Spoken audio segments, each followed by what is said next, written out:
Hello, Denise. Welcome. Thank you so much for agreeing to have this conversation with me. To kick us off, could you tell everybody who you are, where you are, and how you're involved in the wedding industry? Okay, well, I'm Denise Whelan, wedding celebrant and planner.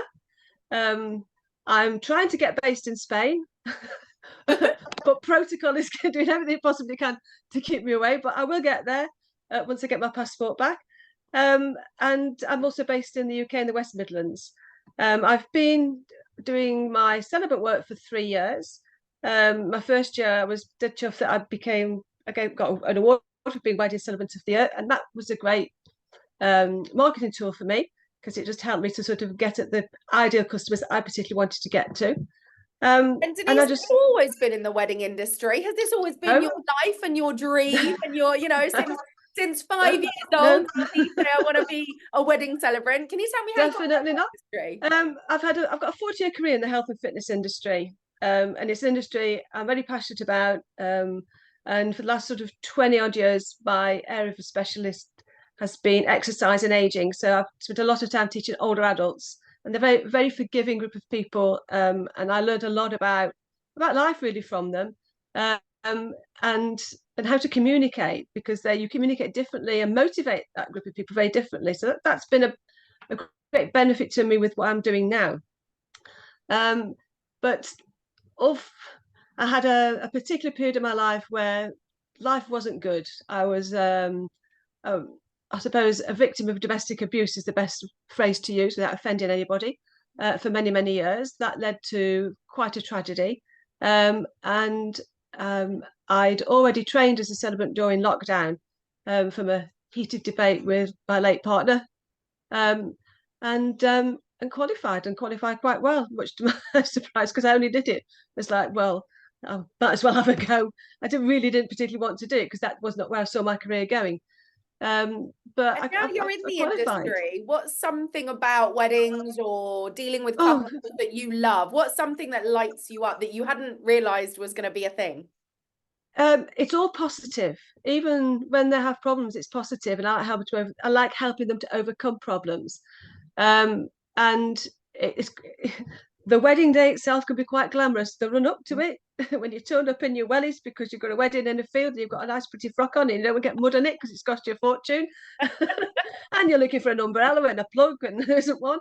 That's not the glamorous bit, but it's fun. I like the challenge of sorting out those things, and I always turn up early to my wedding so that I can help out. That allows me to get to know people, Yeah. and because of that, I've got a great set of contacts in suppliers. I know who I wouldn't go and work with again, but I know who I really, really would like to recommend and support. As and when my couples ask me, it's just And great Denise, fun. you work multi country, don't you? You do some Yeah. weddings in Spain and some weddings in the UK. And again, was that always the plan or has that developed? And how is that working out for you? Well, that's developed, and it's been interesting learning the cultural difference between planning and delivering weddings in Spain to planning and delivering weddings here. Obviously, there's a holiday season because I'm in Costa Blanca on a holiday coastline, and nobody wants to book a wedding unless they are a bespoke wedding venue. They won't book a wedding late June, July, or August because that is their holiday time, and that's where they earn their living predominantly. But also, I found that they find it very difficult to get their head around the fact that somebody wants to book a wedding 18 months to 2 years ahead. it's quite accepted here. They look at me like I'm like, what? 2025, 26? Yeah. Yeah. If I'm still here, yes. And in your career today in the wedding industry, who's inspired you and who kind of supports you and keeps you going? My partner. It's really lovely to have support from somebody who actually wants you to be successful. It doesn't put barriers in your way when there's things you want to do. If you've got an event on and it happens to clash with maybe a family event, you are still allowed to go and do that. That's important to me, and my partner supports me massively in that. People have inspired me. Well, in TNL, yourself and Oscar, um, Jane from Casa Calinas, Rachel Parker, Mad Rachel Parker is just the most I know, wonderful person. great. She's been so supportive and so helpful with the technology because You know, at 66, it's hard to get your head around the technology. 40 years ago, I'd be okay, but sometimes I just need a little bit of extra help. And you're not the only one. Like, so and, many people really don't enjoy the tech that now just comes along with running a business. Yeah, because I came from a career where tech wasn't really that important. The only tech I needed to know was how to program a running machine or, or a stepper. And when it's come to challenges from the business perspective, so not the wedding itself, but running a wedding business or being in the industry or marketing or sales, what's been a challenge you've had to kind of deal with, overcome, and get through, and have you done that? The biggest challenge for me was it was setting up my my mailers, just getting my head around how those packages worked, and I just got so overwhelmed, and I think I had a lot of other things going on as well, and I think I actually wanted to make that the priority rather than the other things. And on reflection, I should have just gone, no, it'll always be there. Deal with the other stuff, and then you can come back to it. I haven't actually set it up yet, but that's because I've had a new website put together, because that was something else I wanted to do, is to put my website on another level. But that was all launched at the beginning of the week, so now I'm ready to start off with my my automated mailing, and which will just be great. And if there are wedding pros listening to this, what piece of business advice have you heard, discovered, learned that you could pass on, that's kind of one of your top things that you've learned along this wedding industry journey? We never make mistakes, we're always learning. And I think that, obviously every day's a school day, and don't expect to book everybody. Everybody seems to expect to book everybody. I mean, I've just had a conversation with a wedding website that I'm on, and we were talking about how people have this expectation that they are going to book everyone. And I looked at how many inquiries I've had and how many bookings I've made, and I've actually done quite well. I feel that when I look at the numbers, I go like, oh, that's not good. But the reality is, compared to everyone else, it is actually okay. And then also stick at what you know. Don't try and do a wedding or get involved with people that you don't feel comfortable with. But I've always been a people person. That's why I worked in the industry I worked in. I always get a good feel for people, and I have actually turned weddings down. The very first wedding I got booked, I just said, I'm sorry, I don't think I'm the right person for you. And you have to be true to yourself, definitely. So true. That gut feel, whenever we go against it, right? We always regret it. We always get to the wedding and we look back and we say, I knew I shouldn't have taken this wedding. yeah. I just knew that straight away. I just thought, I can't work with you. Yeah. And I think it's hard when people need the bookings and need the revenue to have that confidence to turn it down. But sometimes those couples suck the life and time out of you, and you would have been better to turn it down and take a different booking. Yeah. And the other thing I think I've learned so much about SEO. I feel like I could go and run a course myself. It was like a foreign word to me 3 years ago. No, I'm amazing what we know now, right? I just can't believe how much knowledge I've got about things like SEO and the importance of that on your website, and yes, it's your shop window, but they might not like the dress in the windows they're going to walk past. So that's really what your SEO is, isn't it? It has been a learning curve, a big one. And obviously you're part of our inner circle, the next level. You mentioned a few of our colleagues inside T&L just then. If there are wedding pros listening to this conversation, they may be on the outskirts and they've been looking at T&L for a while and thinking about joining. What would you say to them? What might they get out of it if they came into our community? Do it. It is the best investment you'll ever make. It's not just about knowledge, it's about support. It's a lonely world. We work on our own predominantly. And there's always somebody there to answer a question, and nobody ever lets you down. And if I've never ever had any negative feedback from anybody, whatever I've posted for help and support from, it's always been done in a positive way, and they're always great ideas. We are people. We need to talk to people, and it's the best way to get help. It's just been fabulous, and you've got that lovely, obviously the school, and you can go back and look at stuff. It's a great library, and it is just been the best thing I've ever done. I just wouldn't be where I am without it. Definitely. I love that. We love having you in our community as well. If people are listening to our conversation and they are interested to connect with you and find you, what platforms do you tend to be on most? I'm on Instagram as Denise Whelan Celebrant. I'm on LinkedIn as Denise Whelan Celebrant. I'm on Facebook as Denise Whelan Celebrant. I'm everywhere as Denise Whelan Celebrant. And are you open if people want to reach out, send you a message, expand Yes. their network? Are you open to new connections in the industry? I'm always open to new connections in the industry because I think networking is the best way forward. Um, it just through networking, I've got so many resources, I've made so many contacts, got bookings for things.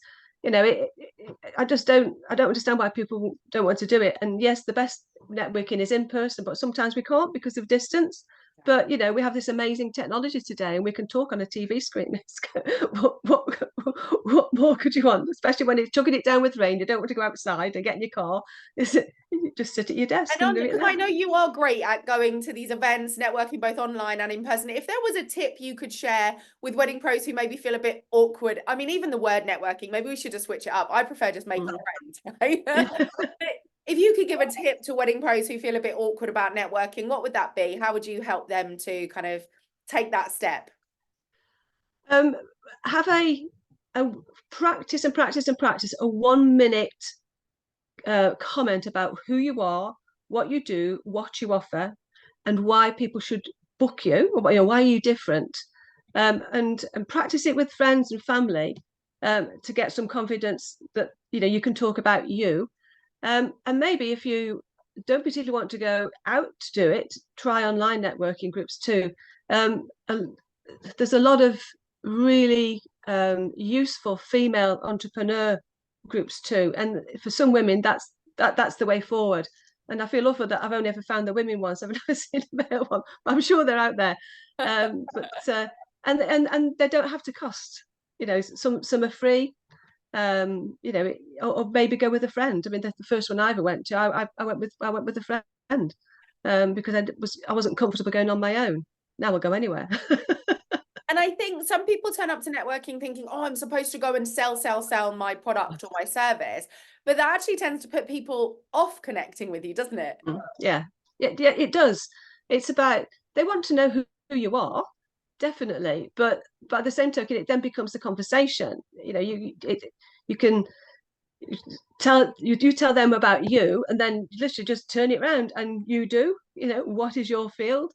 And it just becomes so easy. It becomes a conversation after doing the first one. It really is easy. Oh, the first few I ever went to, I was the wallflower. I was just like, believe it or not. Now you can't shut me up. But I was the person. Oh no, please don't talk to me. Please don't talk to me. Please don't talk But to I me. think that probably is also the confidence in the industry that once Yeah, you've been in the industry for a few years, you feel like, okay, this yeah. is my space in this room with these Yeah, people as yeah, well, yeah, right? and have a think about the questions that you want to ask. There might be somebody in that room that has a skill that you don't have that you can use. And it might just be that they can just offer you a little bit of advice. I've got a really good friend now that I've met from networking. I don't use her business, but I ask her for advice. She asks me for advice, and it just works. And it also it gets you out of the house because we're on our own. So at least It's it's a true, night isn't out or an it? So afternoon out. Yeah, yeah, it's yeah. actually quite interesting because when I created the next level, I thought it was all about education. And so many people say, oh no, the thing that we love is the community. Oh, The thing that we yeah, love yeah, is yeah, not being on our own. And I'm yeah. like, but what about the sales? What about the learning? They're like, yeah, that, but also. Uh, And it's oh, I've community. definitely. I mean, I mean, Jane and I, we're quite good friends now online, and we communicate quite regularly about all sorts of things. And with Rachel, I mean, we all chat, and going to the retreats it was mind blowing. I just came away so inspired, as I know most people did, or should I say everybody. But it was nice to see people face to face. It's nice to see yourself and Becca. Um, but it just became one big family, literally within minutes of arriving. Everybody was just so welcoming. And not only did we want to know what others were doing, what their role was in the wedding industry, we wanted to know how we could help them. And Yeah. there was no backbiting or anything. There was no, oh, I'm better than you, or I'm not helping you. It was completely the opposite.